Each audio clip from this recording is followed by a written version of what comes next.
kwa sababu najua sasa hivi vijana wengi wanabahatisha maisha,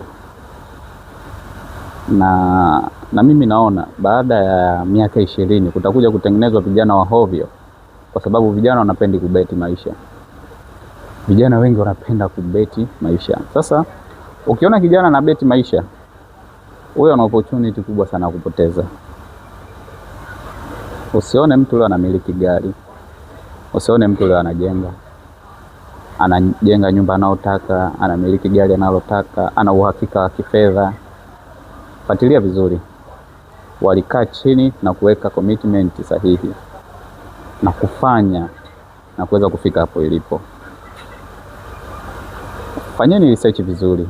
Katika vijana 10 wanaobeti, aliofanikiwa na kubeti ni kijana huyu mmoja. Ila katika vijana 10 walioamua kufanya na kuweka mikakati madhubuti, almost wanafanikiwa wote. Sasa hivi tuna vijana wengi ambao wanabahatisha maisha. Beti kama starehe, ila usibeti kama ajira. Beti kama starehe. Lazima uweke strategic nzuri za kuweza kufanikiwa, na lazima utafanikiwa. Hujakatazwa kubeti. Bet for leisure, ila usibeti for work. Utapoteza, na utapoteza sana. Wewe kama kijana umetoka chuo, huna shughuli ya kufanya.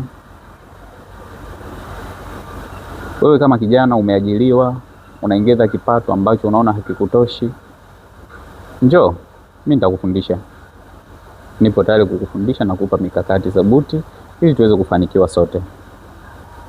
Mimi nafundisha biashara za network market kutoka kampuni ya Bright Future. BF Suma inanipa kitu ninachohitaji kwa wakati. Asante sana.